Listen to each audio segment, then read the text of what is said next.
Hey there! If you love exploring Christian philosophy and theology, you're in the right place. The video's about to get started, but first, I want to ask you a question. Do you find the content I produce on this channel valuable? If so, here are some ways you can help promote it. The first is completely free. Give this video a like, comment, and subscribe to the channel. Second, consider doing a one-time donation, kind of like a tip. You can do this in the form of a super chat or super thanks below.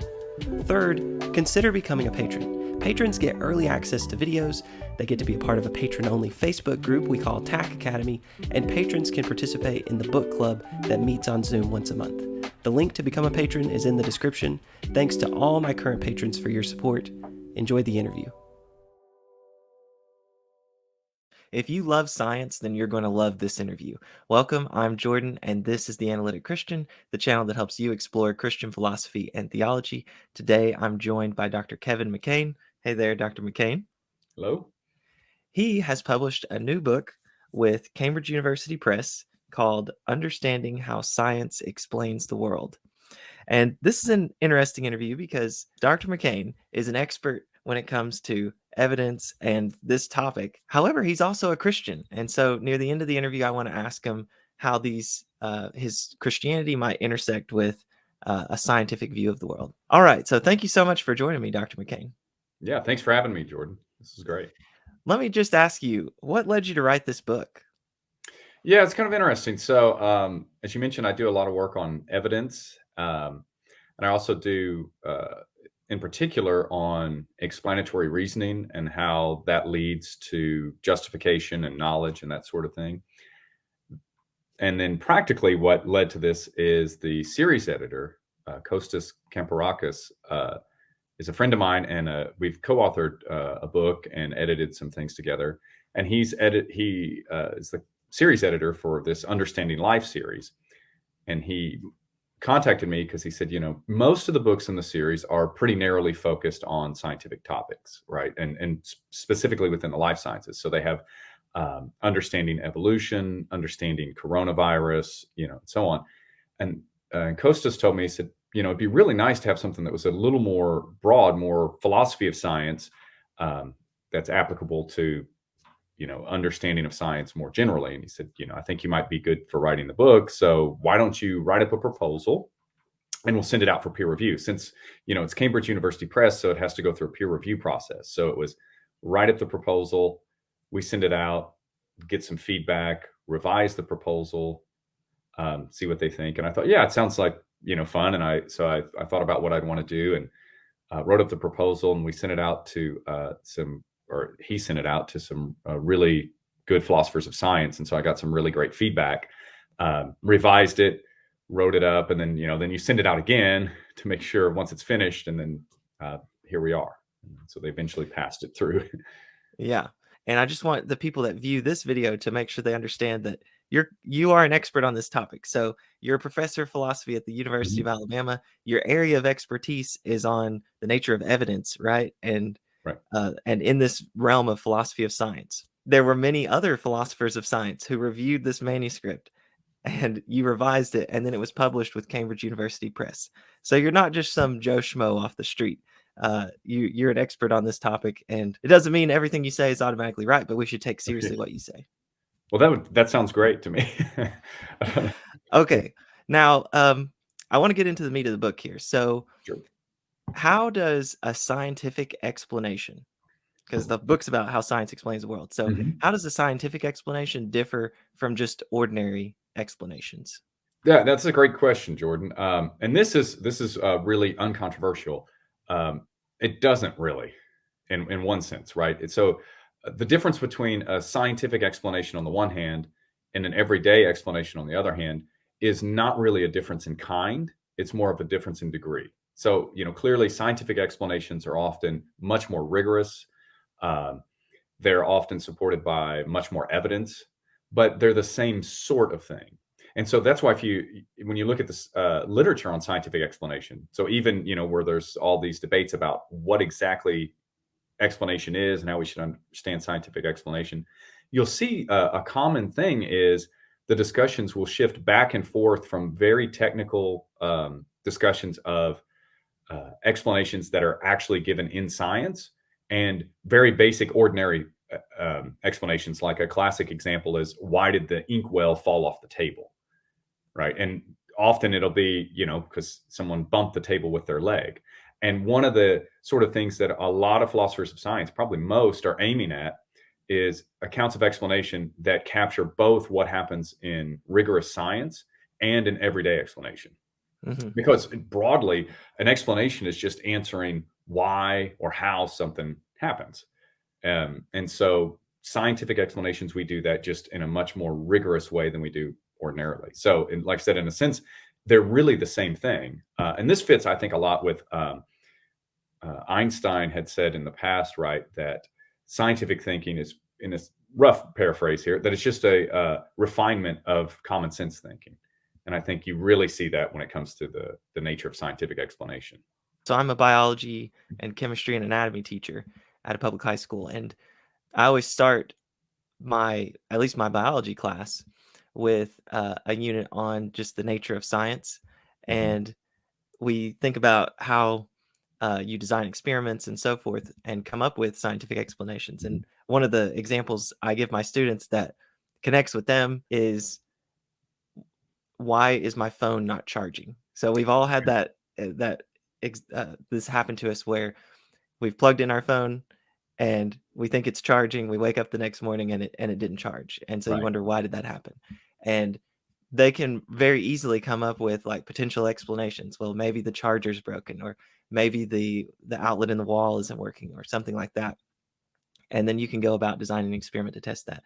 So that's like an everyday sort of thing. But scientific explanations are going to be much more refined, like you said. Right. Can historical explanations be genuinely scientific? Yeah, that's another great question. So I'll start by kind of saying a little bit about what a historical explanation is. So it's the contrast is often between experimental explanations, which is what we typically think of when we think of scientific explanation, right? We think of constructing an experiment, testing a hypothesis to see, whether the explanations we've come up with or the explanations provided by the hypothesis are borne out. Whereas historical explanations are ones where we try to explain something that's happened in the past that we can't test. Now, I should say at the outset, some people, myself included, to some degree, are skeptical that there's really a kind of hard and fast distinction between the two, because we'll often rely on historical information, and historical explanations often produce predictions.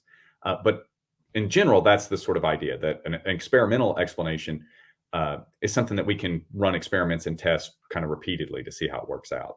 Whereas historical explanations, we can't. So, for instance, take some of the data that is explained by the Big Bang, right? So redshift in the light coming from stars, background radiation, that sort of stuff.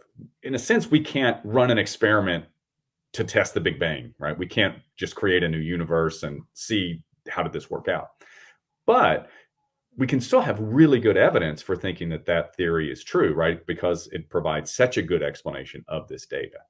Mm-hmm. And similar things with like extinction of dinosaurs, right? So the meteorite impact hypothesis that explains why there's certain minerals at certain layers in the Earth's crust, and also why the dinosaurs died out right around that same time.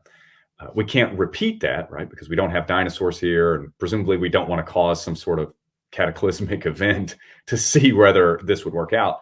But those sorts of historical explanations still seem to be, really good explanations, and they're widely accepted in science. And the big thing, though, I would say is this: as with pretty much everything, my take on pretty much everything, when it's reasonable to believe or what we can know, it's all going to come down to the evidence, right? And explaining a lot of this data in the way that these historical explanations do gives us really good evidence for them, so they can be genuinely scientific and they can be very well supported. Mm-hmm. What's the relationship between scientific explanations and predictions? Good, yeah. So they're related, not as tightly as people had thought in the past. So Hempel, who's kind of a major figure in the philosophy of science literature, especially mid 20th century. On his view of explanation, they were the same thing, right? Because he construed scientific explanations as deductively valid arguments that included some conditions, a law, and then what you were running. But if you have a deductively valid argument, you can always argue from these premises to this conclusion, or you can take the conclusion out, right? Switch it around and argue for one or the other. So you can go both directions. So on his view, prediction and explanation was the same thing.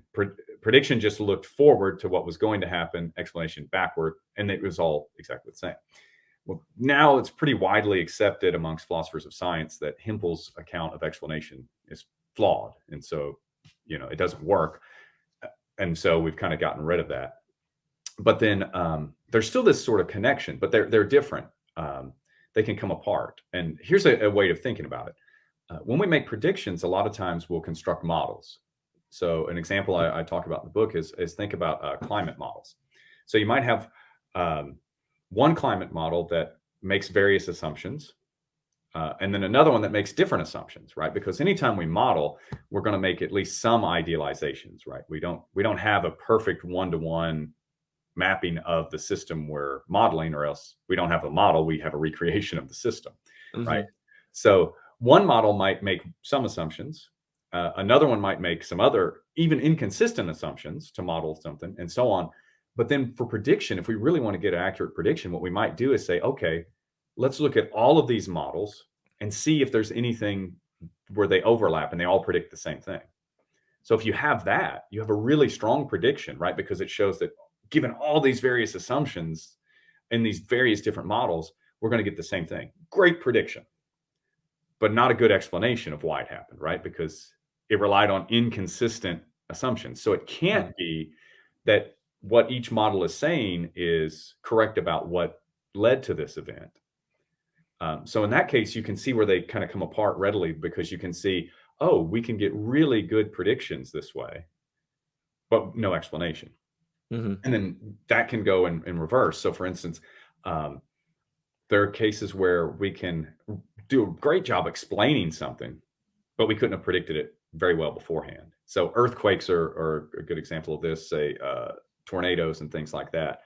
Seismologists, meteorologists are really good. I mean, they can explain, right? So what happened? Why did this earthquake happen? After the fact, they can give you a really good explanation of it. But beforehand, an earthquake of this sort might happen somewhere in this really large time range, or even, a tornado. Unfortunately, we're not very good at predicting much in advance. It's, so they come apart in those ways where sometimes you can have really good predictions without good explanation, and vice versa. But that said, they are closely related in the sense that if you have a good explanation, typically that will allow you to make, in a lot of cases, and so not necessarily in the earthquake case and the tornado case, but in a lot of cases, when you have a good explanation, that'll allow you to make accurate predictions. And then you can use predictions to test the quality of your explanations, right? So you have this kind of back and forth between them. Yeah, both the climate example and the earthquakes example are helpful for seeing how explanation and prediction can come apart. I suppose someone might say, well, in the tornado case and earthquake case, we just don't know enough to be able to predict. But I guess even if they say that, it's still the case. Well, you still have an explanation, right? But you don't have a prediction. So these things aren't the same. That's all. Right. That's all we're trying to say. They're not identical. An explanation is not identical to a prediction, and to have an explanation, you don't have to have a prediction. So right. I think, yeah. No, go ahead. Sorry. I think that example is sufficient to show that. Right. And you might also think, Jordan, if there's genuine indeterminacy in the world, so like at whatever level. So if you have some sort of machine set up that's going to run off of whether or not some radioactive material decays or not, and say that's really indeterminate whether it does, then you literally can't tell, especially if it's, say, 50-50 likelihood that it's going to decay within this time period. You can't predict that it will decay within that time period beyond the 50-50%, right? You can say, well, it's 50% likely it will, 50% likely it won't. But if it does decay, and you've got a machine set up to work a certain way, you can explain very well, why did this happen? Well, because this radioactive material happened to decay during this time period and the machine was set up, and so on. Mm-hmm. So then it's not a matter of, do you have enough information? It's, if there's a genuine indeterminacy in the world, then you have all the information you could have about that, and you still couldn't make a more accurate prediction than 50%, which you might say, then we can get into difficulties of, well, maybe that's a prediction because you can tell the probabilities, but it's a little trickier there. Yeah. So now let's shift to theoretical virtues. Mm-hmm. So what kind of theoretical virtues make some scientific explanations better than others? Yeah, and this is a really deep and important question, Jordan. So there's disagreement about this, disagreement about the exact list of what virtues count, and then there's disagreement about how important they are, right? So the ones I talk about in the book are pretty standard, and I think are right. There's what we might call explanatory power, or just kind of fit with the data. So when we have an explanation, there's something we're wanting to explain. And so one virtue is, would this explanation, if it were true, actually provide an explanation of what we're trying to explain? So that's kind of explanatory power. But also it could be, what else would it explain, right? So can it explain this as well as other things? So that would be more explanatory power than a hypothesis that could only explain this one thing. Another feature that's often appealed to is predictive power, right? Does it make accurate predictions, and does it make more than another hypothesis? In addition to that, we also look at things like what's sometimes called conservatism, which is really just kind of fit with other things that are widely known. So if you're comparing two hypotheses that, other things being equal, they explain the same data, they're just as good predictively. One of them is consistent with many of the theories that we already accept in science, and the other is inconsistent with well-confirmed theories. Then the first one is going to be more explanatory virtuous than the second, right? Because it fits better with what we already know about the world. Another feature, and this one's one of the most complex, ironically, and argued about, is simplicity, right? Various kinds of simplicity. So there's simplicity in terms of types of entities appealed to, simplicity in terms of the number of things appealed to, not types, but say tokens, or number of individual things appealed to. There's simplicity in terms of how many regularities or laws or generalizations an explanation needs to appeal to, and various other kinds. And then one other that I talk about in the book that philosophers of science often shy away from, but scientists don't seem to shy away from, is beauty. And sometimes that beauty is described in a way that is very close to simplicity, but I think scientists have something slightly different in mind. So there's certain kinds of symmetry in the formulas they use and the laws they come up with. And like I mentioned, philosophers of science tend to be pretty skeptical of simplicity even more so of beauty, of saying, well, that's, not an epistemic quality, that's some sort of aesthetic or maybe a pragmatic feature that doesn't really get us to the truth. But if you look at just the track record of, appeals to beauty in physics and other areas of science, and even in mathematics, it's really impressive how often a theory is locked onto, or a formula, an equation, some sort of mathematics, because it's beautiful, right? So the theorist will say, well, this is a beautiful theory. And then later it's tested and it turns out to fit empirically. And so I think it's, Michael Strevens, who's a well-known philosopher of science, who's got a great book on this called The Knowledge Machine. It's just about how science got going. He points out that, philosophers of science may be skeptical of this, but the historical track record is undeniable that this seems to be the sort of thing that somehow or other locks on to truth. I think from a theistic perspective, you got a pretty good answer why, right? If you have a creator who is, makes the world beautiful in various ways and understandable and so on, you've got a good answer. But if you don't have that, it's just kind of a really surprising feature of the universe. So those are some of the main ones that are discussed. And I guess there's one other that is important. It's probably the most important. I didn't mention it because it's so obvious, and that's internal consistency, right? The hypothesis or the purported explanation isn't like self-contradictory. So obviously got to have that, and then Yeah. afterward. Yeah. So internal consistency, explanatory power, conservatism, simplicity, beauty. Those were, I think I might have left one out, but those were several of the ones. Like making accurate predictions. Oh, making accurate predictions. Right. Yeah, those were good. That's really helpful. One more question, and then I want to bring in the kind of science and religion aspect of this. So we've talked about scientific explanations on the one hand, but how do scientific explanations generate scientific knowledge?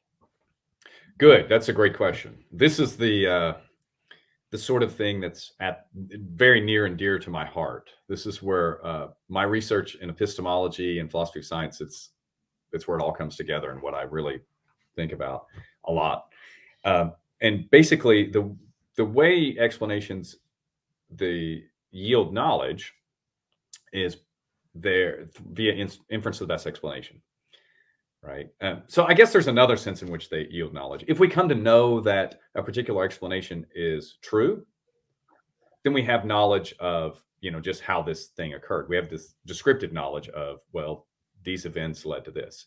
But the really interesting kind is the explanatory reasoning, right? So how we actually come to know that an explanation is true. And that's through inference of the best explanation. So as you mentioned with your students, like with the phone example, it's a great example. It's explanatory reasoning. There's something we're trying to explain, and we come up with various potential explanations, right? Various hypotheses that, if they were true, would explain it. And then we compare them and see, okay, which one is the best? And then when we figure that out, if it's the best and it's sufficiently good, then we can infer that it's correct. And this is what we do in science all the time. So I mentioned the Big Bang Theory. That's because, why is that accepted? Because it's the best explanation we have of this data. But it's also everyday explanations as well. Why do we think, like you mentioned, a detective, why think that this suspect is the one who's guilty? Well, it best explains all the evidence. And I think that's really, that's how we get justification for scientific hypotheses and theories and so on, is how good do they explain the data? And then we can do other tests on them after, and do they make accurate predictions and so on? That's more and more confirmation. But even that, I think, is explanatory, right? Because it's got to be the best explanation for why this hypothesis got the accurate predictions. Why did it lead us to accurate predictions? Needs to be that it's correct rather than some confounding thing. And so that's what you often see, I think, in terms of experiments too. You want to rule out confounding variables. That way, you know that the best explanation for why this effect occurred was that the variable you're testing causes that effect, right? And so it's really all this sort of explanatory reasoning. So I hope that sort of answered. Yeah. Yeah. Let's elaborate on that just a little bit. So it might help my viewers. Can you give them a sense of how? So we use the term inference to the best explanation. Like, how does that work exactly? Yeah, good. So inference to the best explanation is a way of reasoning, a way of drawing inferences that roughly says the following. You have a set of facts that you're trying to explain, and you consider various hypotheses that, if they were true, would explain those facts.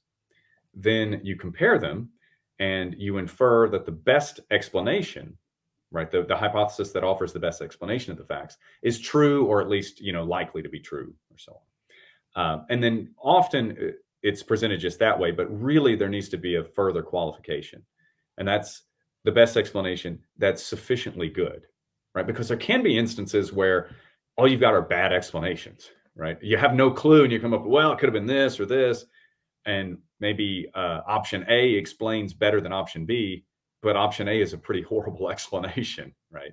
So that's why you need this sort of minimum quality sort of thing. In a detective case, you've got this suspect's fingerprints have been found on the murder weapon, right? They've got a motive. They have no alibi. They've confessed, right? So very good explanation that this person did it. I mean, you could have a conspiracy theory one that I often use in my for my students to kind of illustrate this is to say, okay, so imagine you come home and something horrible's happened. You see that it looks like your door has been forced open, right? The door's almost off the hinges. Your home or your apartment, wherever you live, is completely trashed and your valuables are gone as you search through it. Here's a hypothesis. Someone broke into your house and stole your stuff, right? You've been burglarized. Here's another hypothesis. The psychology department at the university has decided they want to test how people respond to extreme circumstances like this. So they've staged and faked this burglary without any consent from you or anything to just test you and see how this works. Another one, gremlins that we have no reason to think exist have done this because they like to play jokes every now and then, right? Each of them, can fit the data. One of them is clearly best. And so if we're going to infer which one we're going to think is true, it's going to be the first one, right? It just fits the data best. The data that we have, they all fit that data. But the first one fits with all of our background information and with other things. And so that's roughly how inference to the best explanation works. I like that example you gave of, the person, there's one person that confessed to doing this, and we know he lied about his alibi and his fingerprints or whatever. You can pile on all the evidence you want, but there's just one person. Another's like the whole psychology department staged this thing. Another one's gremlins. Okay, so take that example. With the video that I made on Swinburne's criteria for explanations, like what's the best explanation, he gives 4 criteria. Mm-hmm. One of them is, I think it's something like this: would you expect this data given the hypothesis? Mm-hmm. Okay, so on those hypotheses, yes, you would expect the data, right? Now, the second criteria, I think, says, does it fit with our background, not like our background knowledge of the world? So gremlins don't. Nobody, they're not part of our other background beliefs. So then that counts against that hypothesis. So now you've got 2 left that are standing above the rest, or standing above the others. Okay. The third criteria is simplicity. And so it seems like in the case where just the one person did it, that's at least quantitatively simpler than the hypothesis that a big group, the psychology department, did this. So it seems like now you've got one hypothesis that fits with our background data. You would expect it, and it's simple. So that's a better hypothesis than these other these other 2. His fourth criteria, I think, says something like there aren't other ones that satisfy those criteria as well. That's what it takes to be. If there was a tie, then it's not like you do have a best. So am I characterizing that correctly to what you remember? Yeah, I think that's right. And I think with the psychology department, that they've staged the burglary, that also has a problem with our background evidence about, whether, at least nowadays, I mean, in the past, there was pretty sketchy psych experiments, but now, worrying about getting into legal trouble with, lack of consent for studies and, burglarizing houses, that doesn't fit with our background evidence of how psychology departments operate. Yeah. So that's one way that I think it was helpful, hopefully, for the viewers to see a kind of silly example, but just to get a sense of how inference to the best explanation would work. This is where I want to wrap up the interview with bringing in religion and God to this discussion. So what, if anything, does all this reveal about the relationship between science and religion? Yeah, that's a great question. I mean, I don't really touch on it at all in the book. My own take is, I think in a lot of cases, there's just confusion, often from both sides, from believers and non-believers, about what science is committed to and what it's not committed to, and what Christianity commits you to and doesn't commit you to. I mean, I personally think I don't have much to add to it beyond like Plantinga's work on this. I think is great. Like his little book Where the Conflict Really Lies, and some others, right? Which I mean, I really think that if if science, when it hits at something that's correct, then it's not going to be inconsistent with Christianity, right? There's no contradiction in truth. One thing I always emphasize to students, and I think this is often easily missed, is that science itself is committed to methodological naturalism, right? So when you're doing science, the idea is methodologically, and I mean, I'm in a sense preaching to the choir here. I mean, you're a science teacher, you know all this, but we're committed to looking for natural explanations for what happens, right? That's just part of what science is. The problems are, at least the seeming problems with science and religion, I think, come when people either knowingly or unknowingly slip in addition to methodological naturalism, metaphysical naturalism, right? Which is the metaphysical thesis that the natural, there is no supernatural, right? You can see it'd be easy to confuse the two, and students often do. They think, well, we're not supposed to look for anything beyond natural explanations when we're doing science, so there aren't any, and that's a big jump, right? And that's not a scientific claim, right? And so you get a lot of people that'll complain about Christianity and and even other religions and say, well, it can't really be scientific because you allow that there's more than the natural world, right? So, well, of course, what's your scientific evidence that or scientific theory or hypothesis or evidence at all that's going to show that there's not that there isn't anything beyond the natural? And you can't, because methodological naturalism, you're only looking for exploring natural phenomena and offering naturalistic explanations, right? So it's just not, I think, not an issue there, because that's not what science does. And you can do science very well with just methodological naturalism, as you're supposed to. That's science. Once you sneak in the metaphysical naturalism, you're no longer doing science. Now you're doing metaphysics.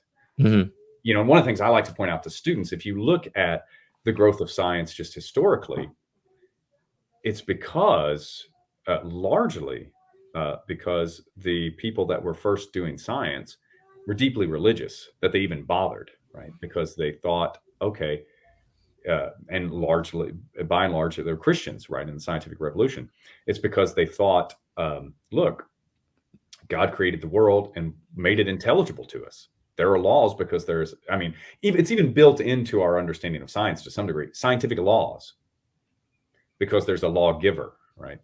We wouldn't, that's where the idea, I think, comes from.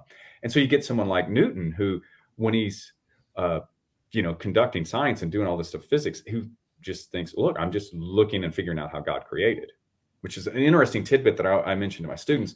I had read somewhere, reading about Newton, that he actually wrote more on the Bible than he did in physics, right? So a lot of his thoughts. So, you just have those sorts of things. So I know that was kind of a long rambling thing of, I think in a sense, the better we understand reasoning in general, the better off we are. And so the better we understand explanatory reasoning and that sort of stuff. But I don't see the conflict that other people do. If you don't, or at least let me be more careful here. I don't see a conflict between science, the methods of science, the results of science, and Christianity at all. I see a conflict between metaphysical assumptions that people sometimes call science and Christianity. Yeah. That's. All right. Well, I've really enjoyed this discussion. Thank you so much for joining me. Yeah, thank you. This was fantastic. I've put a link to the book in the description of this video. It is a little book, so you can see it's only like 100 pages. Right. And so you can get through it pretty quickly. Well worth the read. So before we go, I'll mention, go check out my other interview with Dr. McCain on the question, what is evidence? And also check out that animated video that I've mentioned a few times on the difference between personal explanation and inanimate explanation. All right. Thank you for watching, and keep exploring Christianity.